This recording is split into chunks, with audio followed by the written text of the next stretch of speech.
Y les voy a decir por qué, hermanos. Por ahí en Isaías 59, en su capítulo, perdón, déjenme verificar.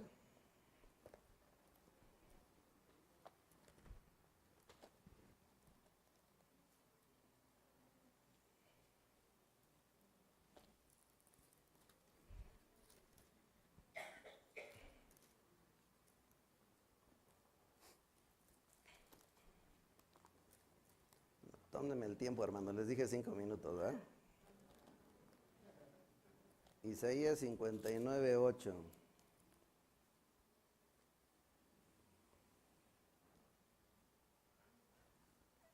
Isaías 59, 8, hermano, está hablando de la situación de un pueblo, como era el pueblo de Dios, o la situación de toda la gente que vive en el mundo.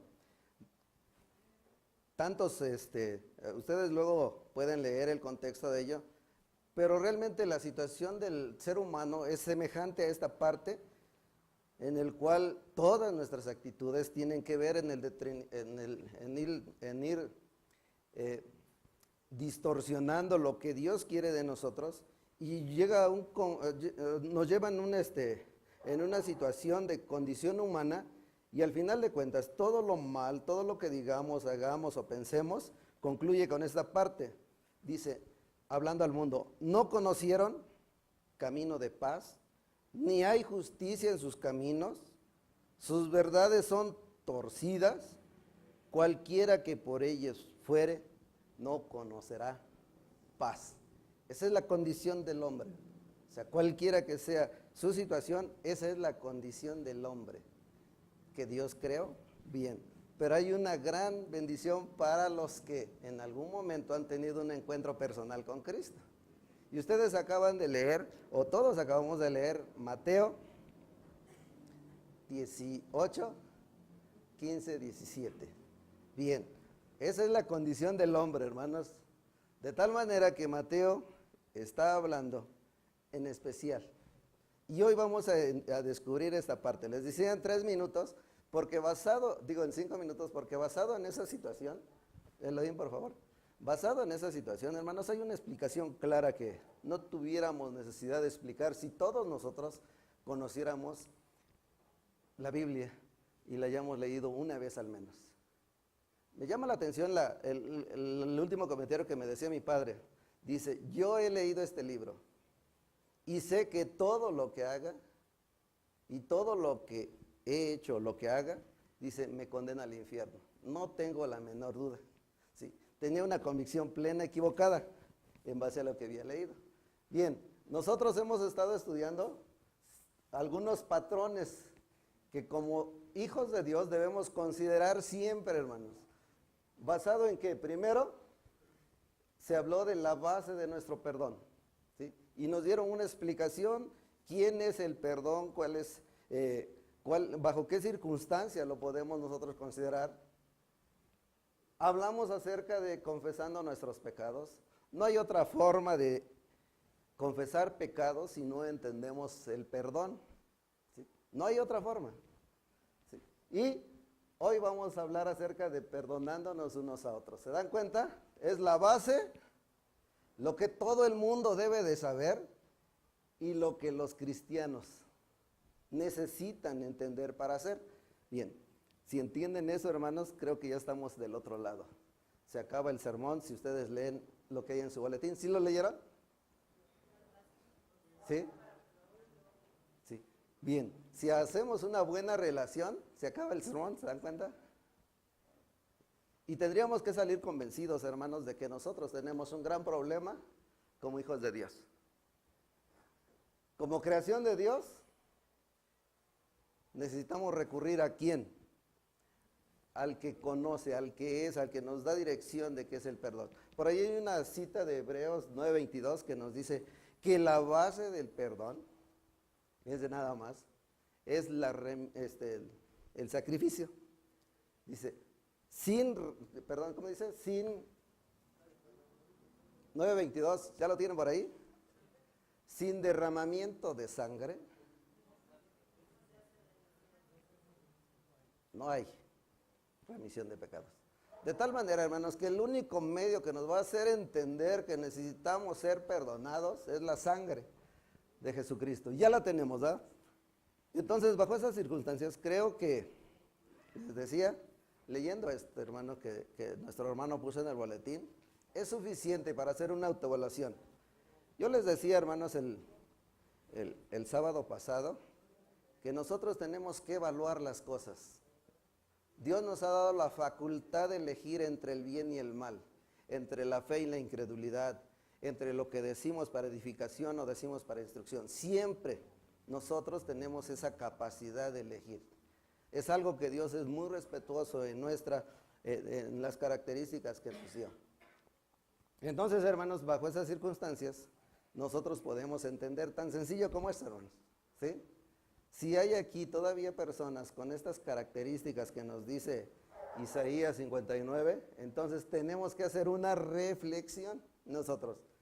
Entonces, hoy, hermanos, el anhelo en mi corazón es que todos nosotros hagamos una reflexión. Yo no los voy a invitar, ¿sí?, a que hagan un acto de decisión. Yo los voy a invitar a que usen la capacidad de razonamiento que Dios les dio para que evalúen las cosas, ¿sí? Y en este proceso, nosotros, o bueno, los jóvenes están hablando nos están compartiendo de un camino a la restauración.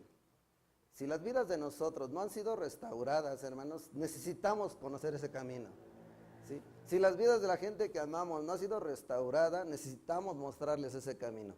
De tal manera que quiero compartir con ustedes algunas cosas que son importantes para todos nosotros. Primero, hermanos, debemos entender que la lectura que tenemos tiene dirección, ¿sí? No es para tu vecino, no es para tu presidente, para tu mal gobierno, es para ti y para mí, ¿sí? Es para cristianos, no es para gente del mundo. La lectura que hicimos de Mateo es para cristianos como tú, como yo. Bendito sea Dios porque todos aquí somos cristianos, hermanos. Puedo hablar con más franqueza, ¿está bien? Sí. Entonces, hermanos, tenemos un gran problema, porque aquí hay unas instrucciones que nosotros necesitamos entender para poder practicar. De lo contrario, tendremos una vida de insatisfacción. Isaías 59, 8 dice, una vida donde no hay paz, donde todo eso sobra, donde todo es amargura, todo es indiferencia. Esa es la vida que el hombre se ha autodesarrollado por sí mismo. Entonces, entender esto. Esta escritura, hermanos, no es para mundanos, es para ustedes y para mí. Punto 2, no es, dice, es con pecados cometidos contra ustedes y contra mí, no contra el mundo. No es contra otros, es contra ti, contra mí. Y dice, con la resolución de conflictos que surgen en un contexto de la iglesia, es con eso, con la iglesia, no es con la comunidad. Entonces son tres aspectos que este pasaje nos da a nosotros, los que conocemos los pensamientos de Cristo, ¿sí? Tenemos la gran responsabilidad de conocer, hermanos, cómo vamos a accionar cuando nos enfrentemos a conflictos personales, ¿sí? Hay un procedimiento sobre los cuales tenemos que fundamentar nuestras cosas. Por eso yo les decía, hermanos, que me ayuden a razonar estas cosas, porque es necesario que nosotros entendamos esa. Por ahí en Hechos 17, hablando de los bereanos, se nos dice o se nos enseña que estos hombres, dice que eran un poco más perceptibles que los demás, escuchaban la enseñanza del apóstol e iban a sus casas y corroboraban que esto fuera verdad, hermanos. Si la Biblia lo dice, ¿se acuerdan lo que hablábamos el sábado? Si la Biblia lo dice, nada más tienes dos opciones, o lo crees o no lo crees, no hay más. Entonces, nuestra base de enseñanza es bíblica. De ahí entonces que si la Biblia afirma ciertas cosas, no podemos estar por encima de la Biblia. Y les voy a poner un ejemplo, hermanos. después de que terminamos esa enseñanza, se acercó un hermano y tuvimos una conversación y me decía, hermano, todo está bien, nada más tengo algo que no entiendo, porque la Organización Mundial de la Salud dice que el alcoholismo es una enfermedad. Y es verdad, hermanos, ¿sí? Pero ¿qué dice la Biblia? Si eso fuera verdad, la Biblia quitaría de ahí de Apocalipsis ni los borrachos, ni los adúlteros, ni los fornicarios, ¿se dan cuenta? Entonces, ¿qué diría? Ni los enfermos, ni los borrachos. No, no, no. El Señor nos enseña tal cual las cosas. La Biblia dice, no matarás, pero la Constitución o la ley en nuestro país o en nuestro estado, la Ciudad de México, dice que sí se puede abortar la vida humana, ¿verdad? Se pueden tomar pastillas a las primeras 4 semanas o se puede generar un aborto después de los 3 meses. ¿Qué dice la Biblia? No matarás. Ajá. ¿Se dan cuenta? O sea, hay cosas que nosotros debemos de considerar a la luz de la Escritura, a la luz de la ley. La ley fue hecha a la luz de la Escritura, hermanos. En todo el mundo donde hay una ley, la base de esa ley es la palabra de Dios. De ahí surgen, de esos 10 mandamientos, surgen todas las leyes en todo el mundo. Estados Unidos, México, España, Israel, o sea, grandes potencias, hermanos, o si no es es decir, todo el mundo, basan sus leyes humanas en las leyes espirituales. Entonces, hermanos, le decía a mi hermano, sí, tiene razón, ¿sí? Para la sociedad es una enfermedad, para Dios es un vicio. Algunos que estudiamos en algún tiempo la vida de Jesucristo, nos enseñó que Jesucristo tiene control sobre todo, ¿ah? Pero nos da 3 bases fundamentales. Primero, Dios tiene potestad sobre las enfermedades, hermano. Sanó por ahí, nos daba un ejemplo, a una mujer de flujo, sanó a los leprosos, y ustedes van a seguir viendo. Dios o Jesús manifestó poder sobre las enfermedades, pero también manifestó sobre el demonio, ¿sí? Sacó demonios, hizo grandes prodigios en ese sentido. Y, por último, sobre la naturaleza, ¿sí? Dios dice que trajo bonanza a un mar embravecido, ¿eh? Y por ahí ustedes van a seguir buscando algunos ejemplos que les van a dar seguridad de que este es el mejor libro para formar una conducta y para que tengamos una vida, como dice Isaías, una vida de paz. Entonces, en todo ese contexto, nosotros podemos entender grandes cosas. Primero, hermanos, que Dios tiene el control de todo. Segundo, que Dios establece unos principios que hay que seguir. Y antes de entrar a estos principios, hermanos, en una forma más detallada, quiero decirles que cuando hablamos de perdonar, ¿de qué estamos hablando, hermanos?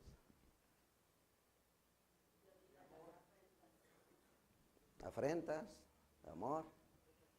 Decía mi hermano Rafa, hermanos, tenemos que ponerle cosas más prácticas a la palabra, ¿sí? ¿Sí? O sea, ¿cómo nosotros podemos determinar que es necesario perdonar? ¿Cuando hemos ofendido? Sí. Acuérdense, las ofensas son de palabra, son de hecho y son de pensamiento. Ajá. Entonces, bajo esas circunstancias necesitamos entender que es necesario entender qué es el perdón para poder nosotros determinar si lo podemos llevar a cabo o no. Entonces, entendiendo eso, les quiero compartir esto, que camino de la liberación, o sea, algo que va a quitar todo ese peso que nos impide tener una vida de paz espiritual, porque a veces ni siquiera somos capaces de leer algo que nos nutra porque no estamos bien. Ajá. Nos impide desarrollar ese espíritu de gozo, en el cual ustedes luego leerán Efesios, Filipenses, perdón, y se darán cuenta toda la forma como se puede manifestar una vida de gozo y paz, ¿sí? Entonces, entendiendo que el perdonar es el camino de la liberación espiritual, mental, emocional La persona que auténticamente, o sea, la persona que de verdad se libera es aquella que ha aprendido a perdonar. Si usted no ha aprendido a perdonar, va a ser cautiva de esas falta de paz y gozo. Echando fuera de su alma el pasado, la culpa, el rencor y la venganza. Esa es la forma de perdonar. Si tú no puedes hacer esto, si tú no puedes echar fuera de ti el pasado, como es la culpa, el rencor, la venganza, actitudes que envenenan y envilecen y aún consumen nuestro interior, nos van a tener siempre atados a nuestras heridas y dolores del pasado. ¿Se entiende, hermanos, que lo de ayer ya pasó? Hoy es un día nuevo. Si ustedes abrieron sus ojos y dijeron, oh Dios, gracias por este hermoso día. Oye, chino, otra vez voy a ver a mis hermanos en la iglesia. Voy a ver a todos, a los que me caen bien, pero no los puedo ver. Y empezamos con una actitud negativa y en vez de, Señor, qué bueno que nos diste este hermoso día. Espero no defraudarte, ¿no? Puede ser un hermano, cuando hablaba, yo luego todavía me gana un poquito la agresión, ¿no? Y de repente se me salen cosas en la calle, ¿no? Y decía un hermano hablando en relación a eso, dice, en vez de que le digas otra maldición, o le avientes el carro, o hagas cosas, dile, ay Dios, decía, perdona mi amigo, te eché a perder tu día, que Dios te bendiga. Qué difícil es asumir esa actitud de humildad o perdón. Que así fuera aquí, hermana, discúlpame, te eché a perder tu día, mira, te abracé, me olía la boca, te pisé, mi sola presencia te daña, discúlpame, no lo vuelvo a hacer. Que esa fuera nuestra actitud, hablaría de, no de una falsa humildad, es de algo que sale del corazón, que nos va a traer paz, gozo y contentamiento, ¿sí? Mientras no lo podamos hacer, entonces, hermanos, miren, va a estar muy difícil. Voltea al lado y ve a su hermano y en verdad usted va a sentir en su corazón el deseo de abrazarle o de rechazarlo.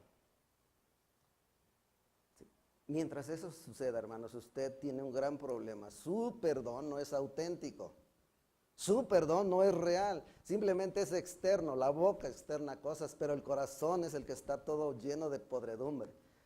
En la perspectiva de Dios dice que todas nuestras acciones buenas, todas, sin excepción, son como trapos de inmundicia para Él.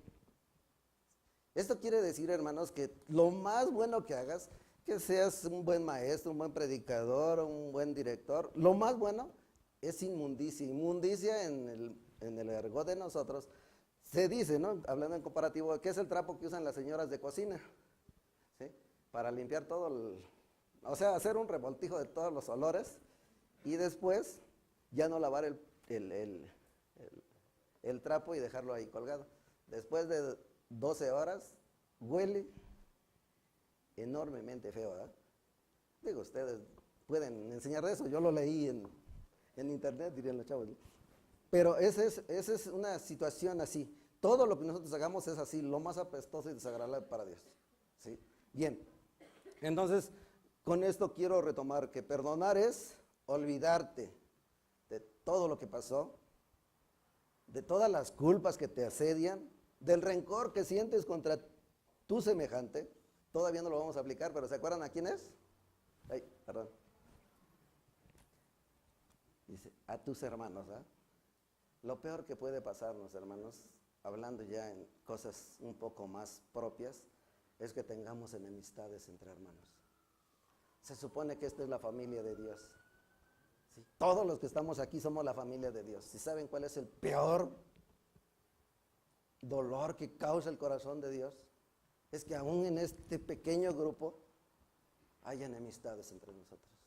Cuando Dios nos ha llamado a restaurar nuestra comunión, a buscar de todas las formas posibles el volver a reconciliarnos. Es doloroso, hermanos. Pero lo más triste, hermanos, que todo esto, dice, envenenan, envilecen y consumen tu interior. Por dentro, y esto creo que ustedes ya lo leyeron ahí con el rey David, después de haber cometido un asesinato y un adulterio, dice que el pecado pues hizo que se hiciera más viejo, ¿no? O sea, mientras callamos el pecado, hermanos, nos hacemos más viejos en lo interior. ¿Sí? Nos vamos desgastando.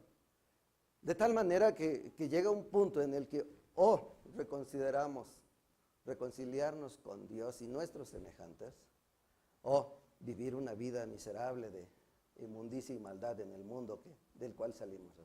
Para los que anduvimos en el mundo, ¿no? Bendito sea Dios, porque los jóvenes tienen un gran problema y una gran bendición. Los jóvenes de nuestra iglesia, la gran mayoría, creció en la iglesia.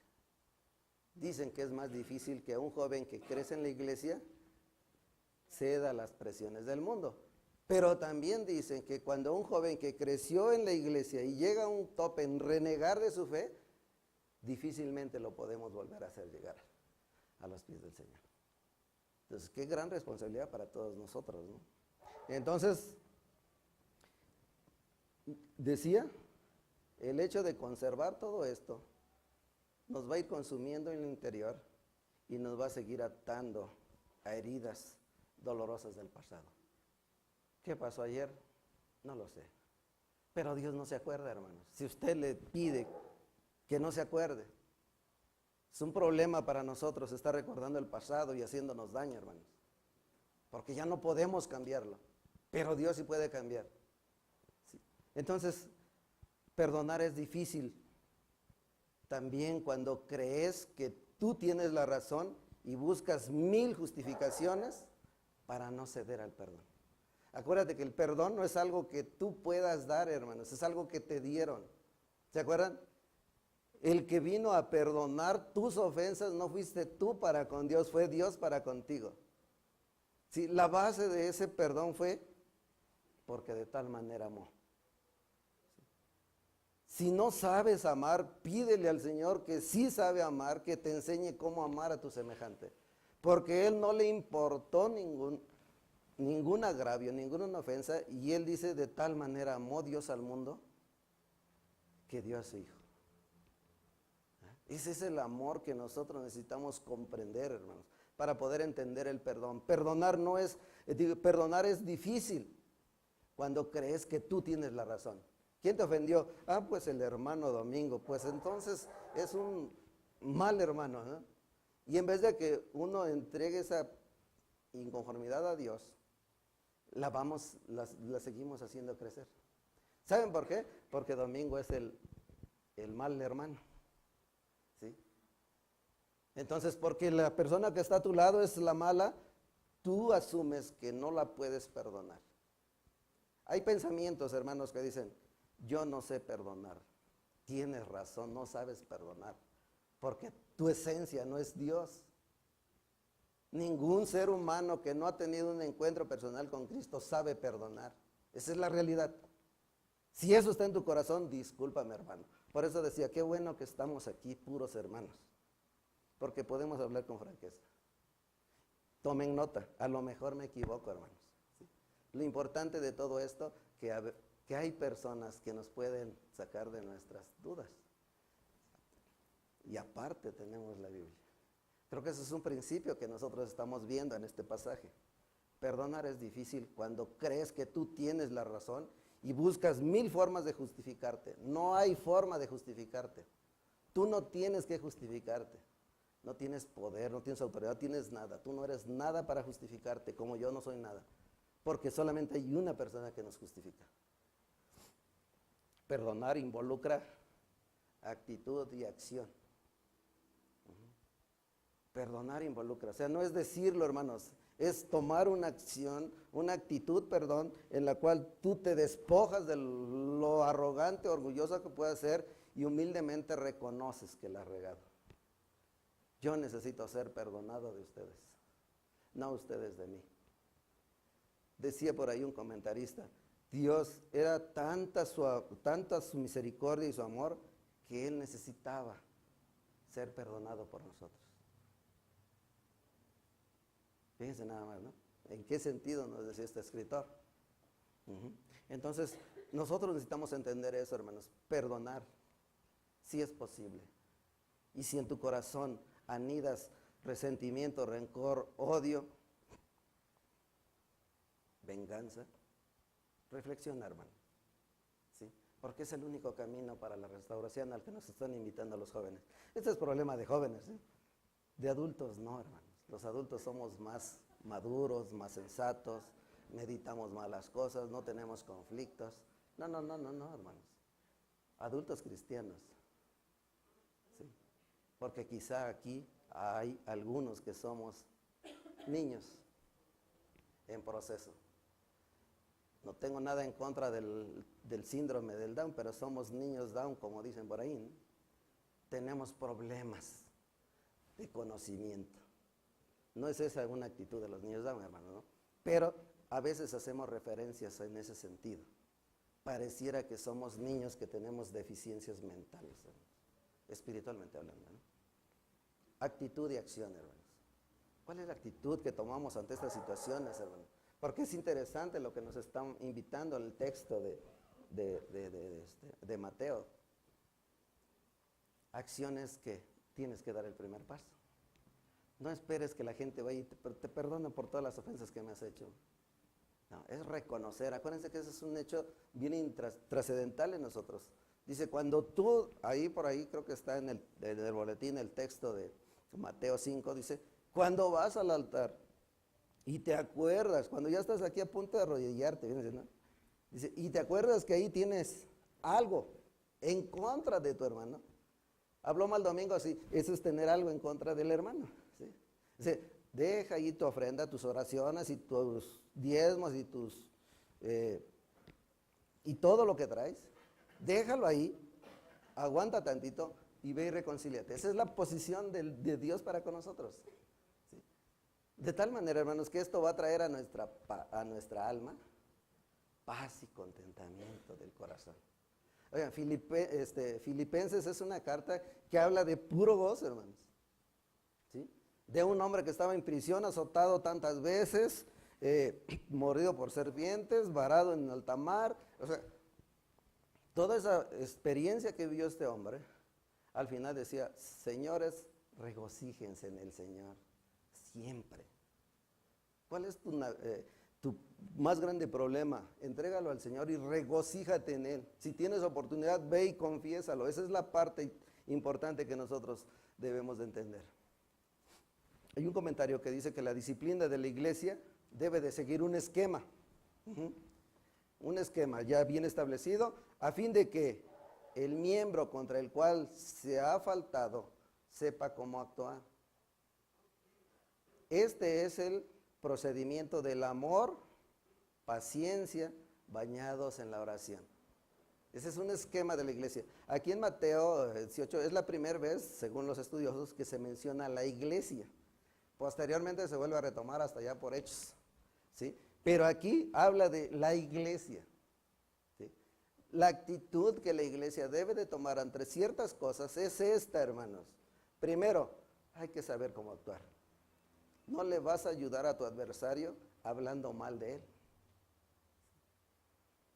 No le vas a ayudar. No le vas a ayudar a tu adversario diciendo mentiras. No le vas a ayudar a tu adversario siendo indiferente. ¿Sabes por qué? Porque esas acciones van a determinar en ti la dureza de tu corazón.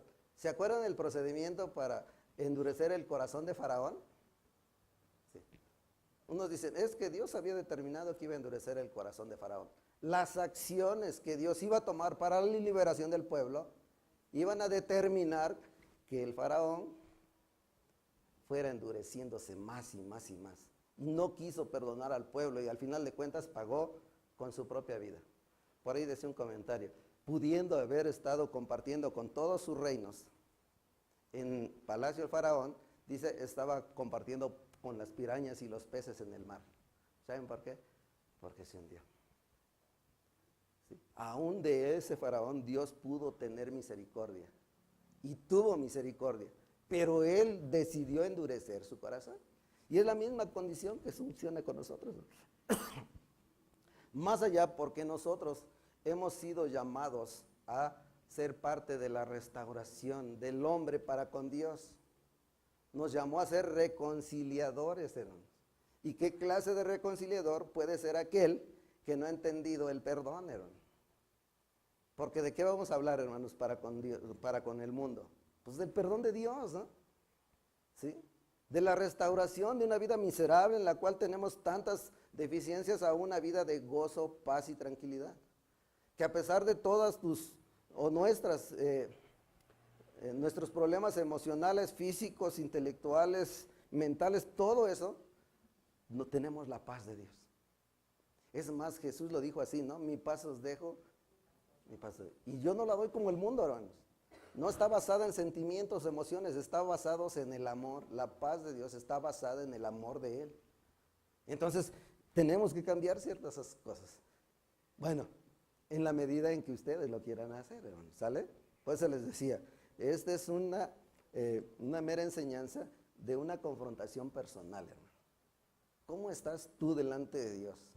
Porque esto que escribió que está escrito en el libro de Mateo, hermanos, es para la iglesia. Si no los oyere a ellos, dilo a la iglesia. Dicen que es la primera vez que se menciona a la iglesia como un conjunto de personas redimidas. Entonces es interesante eso. Mi hermano, que tu perdonar vaya incluido en la actitud y la acción. ¿Sí? Y vas a ver grandes avances. Cuando Jesús está hablando en esta parte, hermanos, es después de que tenían ciertos discípulos una disputa en a ver quién iba a ser el más prominente en el reino. ¿Quién iba a ser el diácono, el anciano, el jefe de escuela dominical, el jefe de mujeres? Por ahí andaban teniendo un conflicto y de repente les dice, a ver, espérense tantito, ¿no? Esto no es así. Y por ahí estaba un niño y lo toma y lo agarra y pum, lo planta enfrente. ¿Quién no sea como este niño? No puede. Fíjense, no puede. Entonces, al ver esta situación, nos va desarrollando en una enseñanza de que es necesario ciertas cualidades para alcanzar ciertos grados de madurez. Este niño dice que tenía que ser, ¿qué? De una condición humilde, capaz de no guardar rencor, hermanos. ¿Ustedes conocen a los niños menores de 7 años? Bueno, algunos ya son más precoces, ¿no?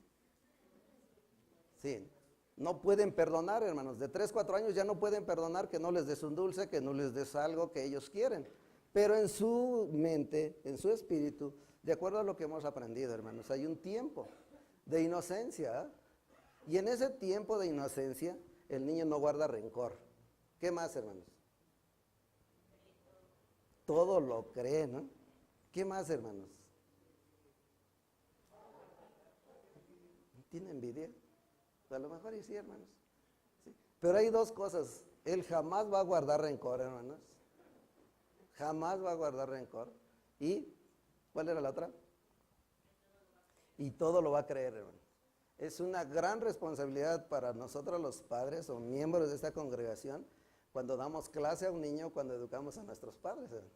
Porque todo lo creen y todo lo imitan, ¿no?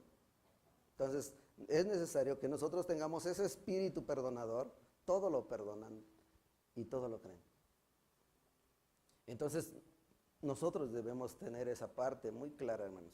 En ese contexto, hay ciertas cosas que vemos ahí en el pasaje hablando de cómo Dios o cómo Jesús introduce en esta parte acerca del creyente que ha pecado con otro creyente, ¿eh? No el pecado el creyente que ha pecado con el mundo, es con otro creyente. ¿Sí? Entonces por ahí se enfrentó este niño, en algunos versículos, a la tentación. ¿Sí? Cualquiera dice que cause tropiezos, menosprecio. Los niños no nos enseñan nada, es mentira. Los niños nos enseñan muchas cosas. Y degradación, no sirves para nada. Cuando nosotros le decimos a los niños que no sirven para nada, es lo que estamos diciendo. En este caso los apóstoles, dice aquí que los apóstoles, pero estos hombres estaban viendo quién era el más prominente para ocupar ciertos lugares. ¿Sí? Y en ese contexto Jesús les está enseñando, quien no sea como esta, no puede estar conmigo en mi reino. Más adelante les previene acerca del menosprecio a estas personas, ¿no? Y concluye y entra con esta parte. Por tanto, Si tu hermano peca contra ti, ve y repréndele estando tú y él solo. Si te oyere, has ganado un hermano. Primer paso, hermanos, entre nosotros, dirían los chavos, para la banda, hermanos. O sea, nadie te va a poder ayudar si primero no vas tú y te pones a cuentas con tu hermano.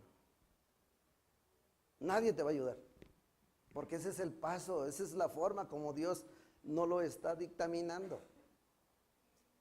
No esperes que el hermano venga a ti, tú tienes que ir al hermano, porque es tu corazón el que necesita estar en paz, no el del hermano. ¿Están de acuerdo? ¿Quién tiene que estar en paz? Yo. Estoy harto de todo esto, sí, tengo que confesarle. No sé qué me hizo, mira hermano, me dijiste esto, esto y esto, y me hiciste sentir mal, y te guardo rencor por ello, perdóname. Yo quiero estar en paz. Y esta carga, ¿sabes qué onda? Te la estoy dando a ti. ¿Se dan cuenta? ¿Cómo lo podemos manejar? Entonces no ganamos nada, como decíamos hace rato, creando conflictos. ¿Sí? Lo que tenemos por naturaleza, hermanos, es ir con la persona que más confianza le tenemos y le contamos las cosas a veces, hermano. Pero nos olvidamos que las personas, Dios nos ha dado madurez para poder buscar. No con cualquiera, diría la canción. ¿Sí? Madurez, personas maduras, que nos orienten, no que nos digan lo que tenemos que hacer. Necesitamos ser reorientados en nuestras acciones. Entonces, no lleves compañía, hermano. Ve tú solo y aclara las cosas. Ese es un procedimiento. ¿Alguien ofendido? Y yo no tengo conciencia, y en verdad no tengo conciencia a veces. O sea, quiero decir pues que no me acuerdo qué dije, ¿no? O qué hice. Pero tú sí lo sabes, ven conmigo y dime, oye hermano, me dijiste esto. Esa es una forma de restaurar. En tanto que no lo hagas, mira, aunque tú digas que tu comunión con Dios es buena, tu comunión con Dios se va estrechando más y más y más. Cuando te des cuenta, van a sacrificar a tu hijo. Esa es una realidad. Ve, hermano, no guardes rencor, ve y reconcíliate, por favor, habla con él. Pero el hermano ya te batió, no quiere saber nada de ti porque la ofensa es bastante grave y él no tiene ni conoce el perdón de Dios, ¿están de acuerdo? Entonces el siguiente paso, hermanos de la congregación Jesús Salvador del mundo, lleve a 2 personas consigo. Aquí no dice que sean maduras o no, pero obviamente si queremos paz, si queremos buscar la reconciliación, pues no vamos a llevar a una persona que es rencillosa, ¿están de acuerdo? Necesitamos llevar a una persona que tiene ciertos rasgos que ustedes han ido descubriendo a través de la lectura de la palabra, que puede ser útil. No con cualquiera, lleven una persona útil. Miren, en la iglesia también hay personas maduras, hermano. Pero a veces somos tan arrogantes y orgullosos que no queremos ver esa parte. Lleve 2 y hable con el hermano nuevamente. Te ruego que me perdones. Mira, la verdad es que fue queriendo, pero fue sin querer, sin conciencia, pues, ¿no? No era mi intención dañarte, pero sabes que te he causado un gran daño, porque así lo percibo, perdóname. Dice que los que están al lado, que conste todo lo que te estoy diciendo. ¿Saben por qué es esto, hermanos? Porque cuando hablamos solos a veces distorsionamos la verdad. Si yo quiero dañarte y quiero hablar solo contigo, yo tengo la habilidad de distorsionar la verdad. Y lo que se puede ver en una primera reconciliación, en una segunda, se puede determinar de una mejor forma. Porque no es lo que tú digas, es lo que escucharon 2 personas que estaban ahí. O sea, esos son procedimientos que hay que seguir. ¿Por qué? Porque de toda palabra ociosa, nos dice el Señor, vamos a dar cuenta. Entonces yo no quiero usar palabras ociosas, pero quiero que lo escuche mi hermano y quiero que lo escuches tú, hermano, porque en verdad yo me quiero reconciliar con Dios y contigo, porque en tanto que estoy irreconciliado contigo, estoy irreconciliado con Dios. Ese es un principio, no lo podemos evitar. Entonces ese es el segundo punto. Busca 2 testigos que haga constar, fíjense, testigos, no que ustedes opinen, que hagan constar que el Señor vino a restaurarse con el hermano. ¿Sí? ¿Por qué? Porque el tercer paso todavía es un poquito más vergonzoso, ¿se dan cuenta? Vamos así. Si no te oyere, si no los oyere a ellos, dilo a la iglesia. Esta es la disciplina, hermanos, que en toda iglesia debiera de manifestarse. Si no te oyere, dilo a la iglesia. Mire, cuando la iglesia tiene conocimiento, dos cosas pasan, hermanos. O nos doblegamos, reconocemos que la regamos, o nos retiramos. Ahí determina entonces, si te retiras, es porque eras como un gentil o publicano. Solamente eras un congregante en este lugar. Fíjese nada más, esa es la disciplina de la iglesia. Dios nos libre, hermanos, de que caigamos en esa forma de disciplina en nuestra iglesia. Dios quiera, hermanos, que cuando tengamos esas diferencias las podamos arreglar nosotros así, de cuates, como decimos, ¿no? Sin que vayamos más allá. No hay necesidad. ¿Por qué? Porque hay uno que sí entendió la reconciliación y nos hizo partícipes de la reconciliación. Sí, es interesante, ¿no, hermano? Bueno, creo que ya no los voy a cansar más.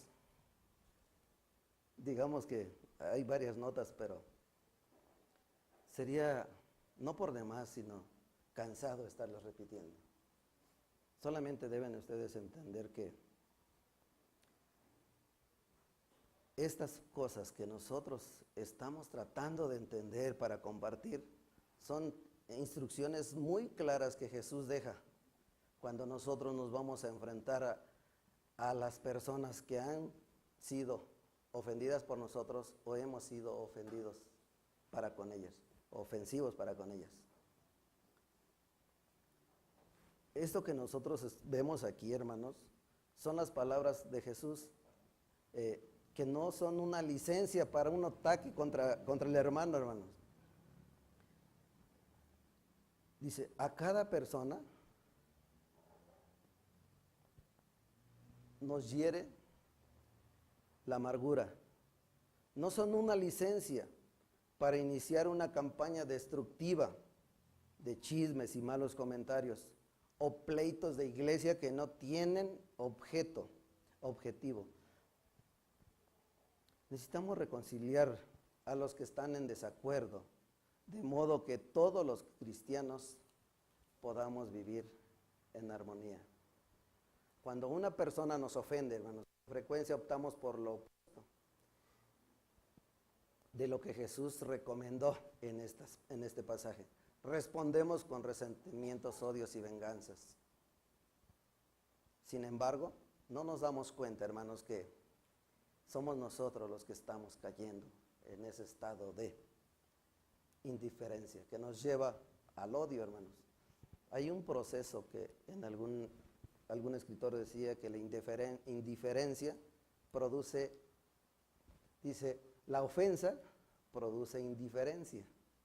La indiferencia produce odio. Y cuando el odio llega al corazón de nosotros, produce muerte. Y entonces nosotros es cuando decimos, ojalá y le vaya mal.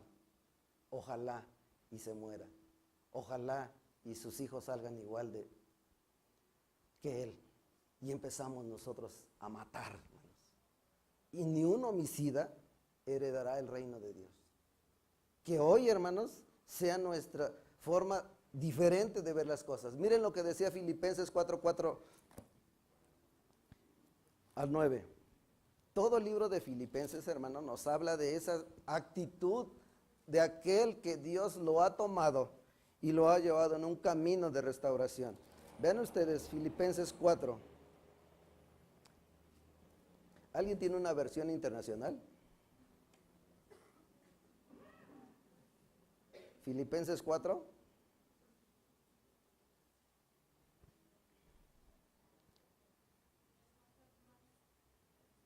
¿Sí?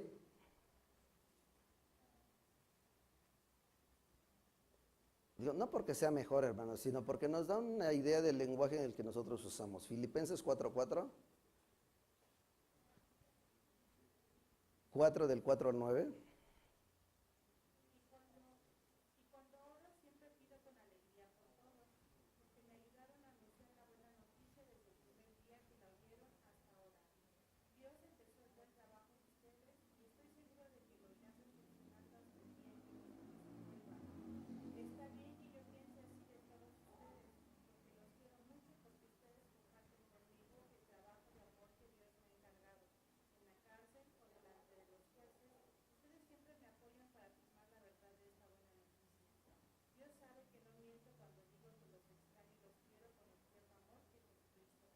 Hasta ahí, hermana, por favor. Ahora otra vez, Filipenses. ¿Me la leíste en qué versión, hermano? Ah, bien. Así que dice, regocijaos en el Señor siempre. Otra vez digo, regocijaos.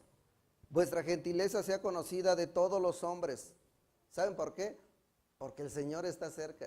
Ya no hay tiempo para estar peleando, hermanos, porque el Señor está cerca. Dice, ojalá fuera hoy, dice el canto, ¿eh? Para algunos va a ser hoy. ¿Sí? El Señor está cerca. Por nada estéis afanosos, sino sean conocidas vuestras peticiones delante de Dios en toda oración y ruego con acción de gracias.